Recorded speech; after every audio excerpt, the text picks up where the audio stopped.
Thank you again for staying with us. We continue here. The safety of people that will be visiting beaches in Cape Town over the festive season has come under the spotlight after beaches were closed due to a sewage spill. It's alleged that load shedding is to blame for 2 sewage spills which led to Muizenberg as well as Fish Hoek beaches being temporarily closed as a precautionary measure. For more on this, I'm joined by Eddie Andrews, the acting Cape Town Mayor. A pleasure to have you on the program this afternoon. Now, it would seem that the municipality and the residents would have to accept that pump station faults can and will occur, given the ongoing load shedding. What is the impact on wastewater treatment plants then? I think it's the part of our list of growing concerns. The outages definitely has an impact on the city's infrastructure. And when you have 487 sewer pump station and you have multiple outages per day, it does cause some overspills in the streets. The overspills enter into our stormwater system, and the stormwater system eventually ends up in the ocean. And as a precautionary measure, we have to close beaches where it definitely has where there's some contamination there. It takes a couple of days to resolve, and we do daily water quality testing to confirm that it will be safe to open the beaches for recreational use. So it definitely has an impact, and further compounded by the fact that when you have the December period, more people are at home, and Cape Town is a very popular destination for our local and international tourists. So we have also those visiting as well our shores, and everyone's flushing, and definitely has an impact and compounded by those reasons alluded to. And speaking about that particular impact, I mean, in recent events like you allude to, we also saw the closure of some beaches there.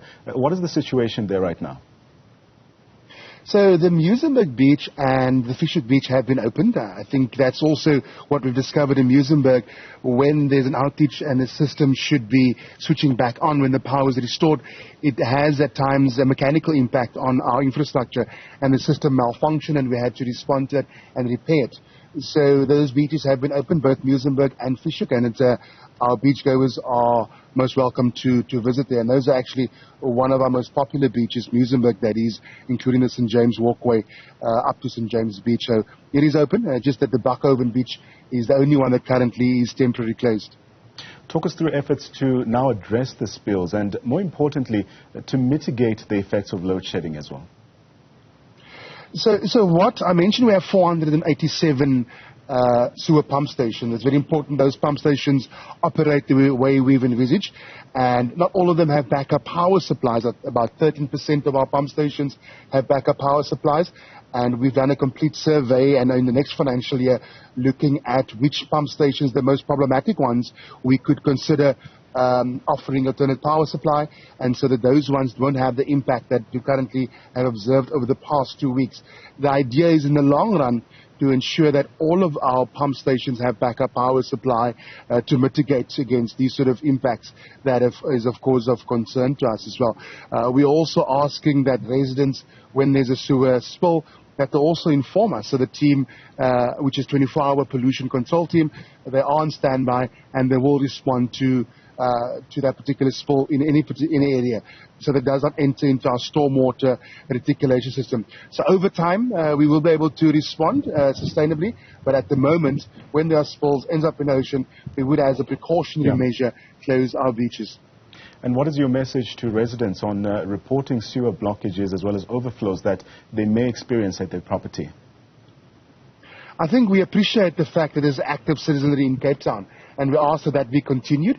Also make contact with your local ward councillor, also make contact with the local district as well, and the pollution control team, so they are sensitized to a spill.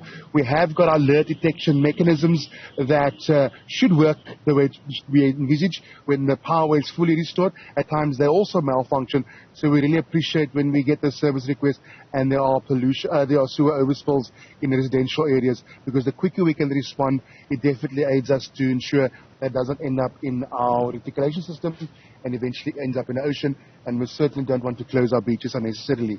So we appreciate that sort of assistance that we've observed in the past period from our residents.